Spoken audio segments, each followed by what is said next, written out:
Welcome to the deep dive. Today, we're going to dive headfirst into Taiwan's political scene, Right. where a debate over election laws is getting really, really heated. Yeah.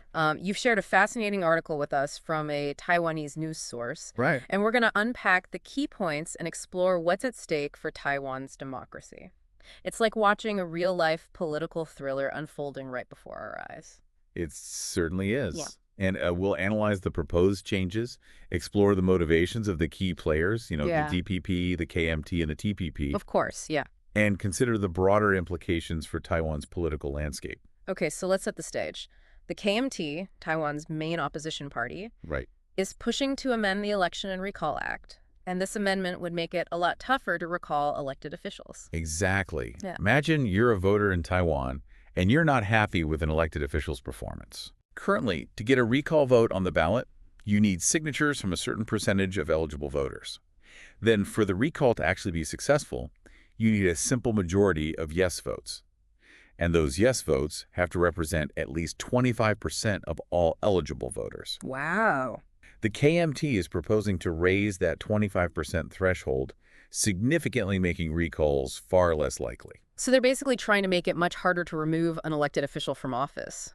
What's driving this push? It seems like a pretty big change. Well, the DPP, the current ruling party, sees this as a direct reaction to a recent failed attempt to recall the KMT mayor of Keelung Shi-Kuolyang. They're accusing the KMT of trying to protect their own officials from being held accountable. That raises an interesting question, though, doesn't it? How easy should it be for citizens to recall their elected officials? I mean, it's a delicate balance between holding officials accountable and ensuring some kind of stability within the government. It is. It's a debate that's going on in democracies all around the world. Yeah. In some countries, recalls are relatively common. In others, they're extremely rare.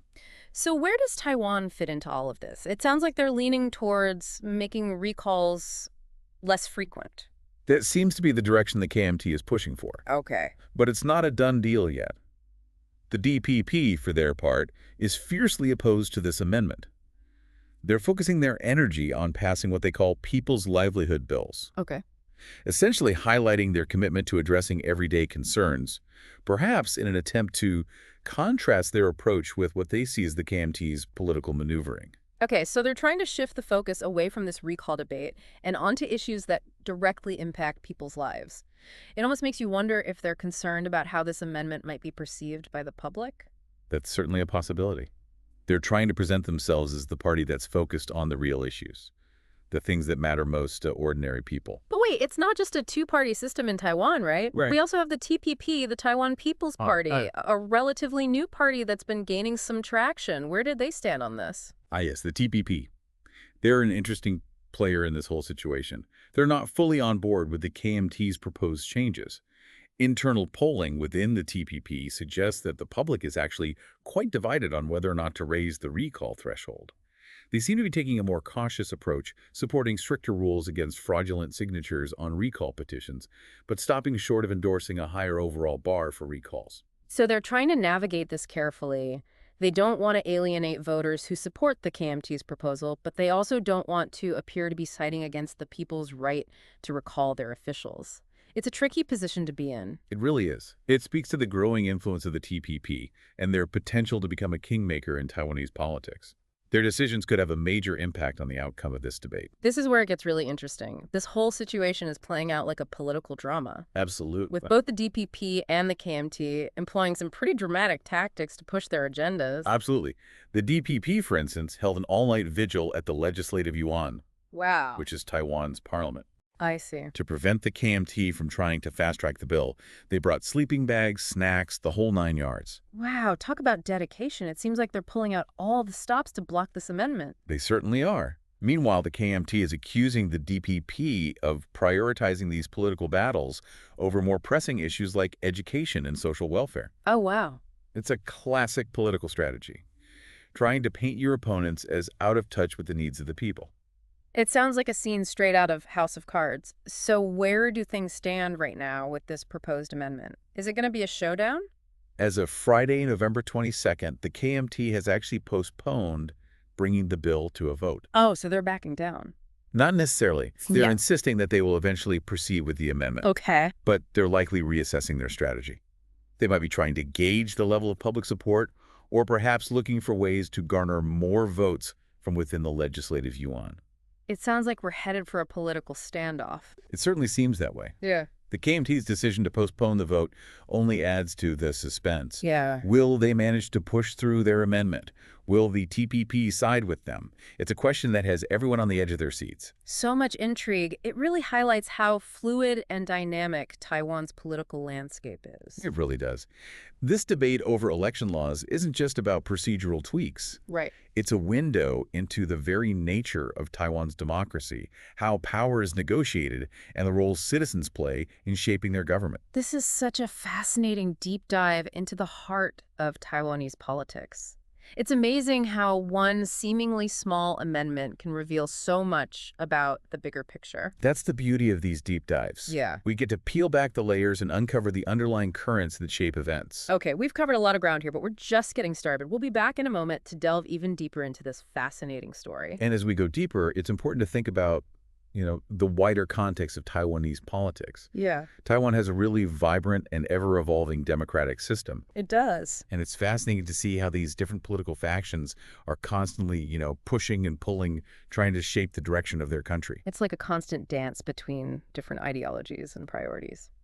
And speaking of different factions, you mentioned the DPP and the KMT earlier. Can you remind us who they are and what they stand for?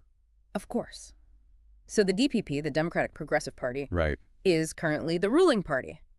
They're generally seen as more pro-independence, advocating for a distinct Taiwanese identity separate from mainland China. Right. On the other hand, the KMT, the Kuomintang, Uh-huh. is the main opposition party. They favor closer ties with mainland China and tend to be more conservative in their approach. It sounds like there's a pretty fundamental divide between those two parties. There is, but it's important to remember that these are broad generalizations. Yeah. Both parties have evolved over time, and there's a lot of nuance within each party. You'll find members of the DPP who are more moderate in their views on independence, and you'll find members of the KMT who are more open to democratic reforms. So it's not as black and white as it might seem at first glance. And then we have the TPP, the Taiwan People's Party, trying to find their own space in this complex political landscape. What makes them different? What's fascinating about the TPP is that they're attracting voters who are disillusioned with the traditional political divide between the DPP and the KMT. I see. They're positioning themselves as an alternative, Yeah. appealing to those who are looking for something different. So they're kind of like the disruptors, shaking things up a bit. Exactly. And their presence is definitely making things more interesting. It adds another layer of complexity to this whole debate over election laws. It's interesting to think about what this whole situation tells us about the state of Taiwanese politics right now. It seems like there's a lot of tension and uncertainty. Yeah, I think this debate highlights a couple of key things. First, it shows that Taiwan's democracy is very much alive and kicking. There's a lot of debate, a lot of disagreement, Yeah. which is a healthy sign. Yeah. It means that people are engaged, Right. that they care about the direction of their country, and they're not afraid to voice their opinions. That's a good point. Sometimes heated debate can actually be a sign that democracy is working as intended. Absolutely. The second thing this debate reveals is the growing importance of the TPP. They're not just a fringe party anymore. Right. They have the potential to really influence the outcome of key political battles, Right. like this one. Yeah. And that's why their wait-and-see approach to the KMT's amendment is so intriguing. They're holding their cards close to their chest, carefully calculating their next move. It'll be very interesting to see how they play this. They could side with the KMT, help them pass the amendment, or they could side with the DPP and try to block it, Yeah. or they could even try to forge some kind of compromise. Their decision could have significant implications for the balance of power in Taiwanese politics. Okay, so we've talked about the amendment itself. Right. The motivations of the different parties and the broader political context. But I'm curious about the actual tactics being used in this debate. It sounds like things are getting pretty intense. Yeah. You mentioned the DPP holding an all-night vigil at the legislative yuan earlier. Right. Can you tell us more about that? What was the goal? It was a bold move, for sure. Yeah. The DPP lawmakers essentially occupied the legislative chamber Right. to prevent the KMT from bringing the bill to a vote. They were determined to stall the process, buy themselves more time to rally opposition to the amendment and put pressure on the KMT to reconsider. It sounds almost theatrical, like a scene from a political thriller. It was quite a spectacle. Uh, The DPP lawmakers brought sleeping bags, snacks, books, anything to keep them going throughout the night. wow. They gave speeches, sang songs, and basically turned the legislative chamber into a 247 protest zone. Wow. They It were sounds really- like they were really committed to their cause. Did it Right. work? Did they manage to delay the vote? It did work, Mm, at least temporarily. The KMT was forced to back down and postpone the vote, right, which, as we discussed, has given them time to rethink their strategy. right. However, it's important to remember that this doesn't mean the fight is over. The KMT hasn't abandoned the amendment, and the DPP will need to remain vigilant. This is also captivating. It feels like we're getting a behind-the-scenes look at how power is contested in a democratic system. Exactly. And it's not just about the actions taken within the legislature. Right, Both the KMT and the DPP are very aware of how this debate is playing out in the media right. and how it's being perceived by the public. So there's a public relations battle going on as well. Absolutely. What are their key messages? The KMT is trying to frame their proposed changes Okay. as a necessary step to protect the integrity of the electoral system. Okay, They argue that the current recall process is too vulnerable to abuse, I see. that it can be triggered by misinformation and politically motivated campaigns, Right. and that it can create instability. They're essentially saying that raising the threshold for recalls will make the system more stable and fair. So they're appealing to a desire for order and stability. What about the DPP? How are they countering that message? The DPP is accusing the KMT of trying to undermine democracy and silence dissent. Okay. They argue that making recalls more difficult would essentially shield elected officials from accountability I see. and make it much harder to remove someone who has lost the public's trust. Yeah, They're framing this as a power grab by the KMT, right. an attempt to cling to power and avoid being held responsible for their actions. It's a classic clash of narratives. Both sides are trying to control the story to shape public opinion in their favor. Absolutely. And it's interesting to see how they're using different tactics to achieve that goal. The KMT is appealing to a sense of order and stability, Right. while the DPP is appealing to a sense of fairness and democratic values. It's like a political chess match, each side trying to anticipate the other's moves and outmaneuver them. A very apt analogy. Mm. And it's important to remember that there are no guarantees in politics. Public opinion can shift quickly.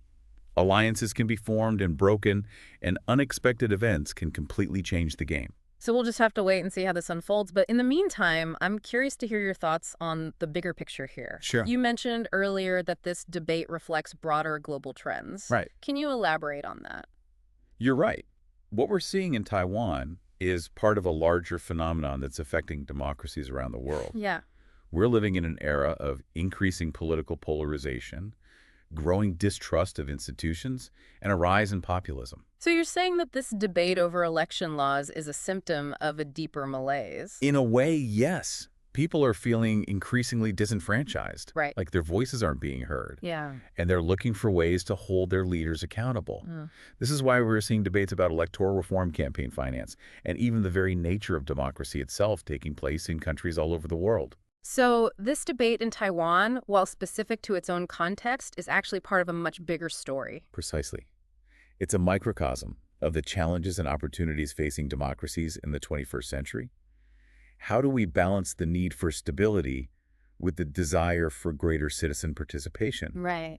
How do we ensure that our political systems are fair and responsive to the needs of the people while also protecting them from manipulation and abuse? These are big questions, and there are no easy answers. It's a lot to think about, but I appreciate you bringing this to our attention. It helps to put this specific debate in Taiwan into a broader perspective. It's always important to look beyond the immediate headlines Right. and consider the underlying forces that are shaping events. This has been incredibly insightful. I feel like we've gone beyond just understanding the facts of this case and really started to grapple with some of the fundamental questions facing democracies around the world.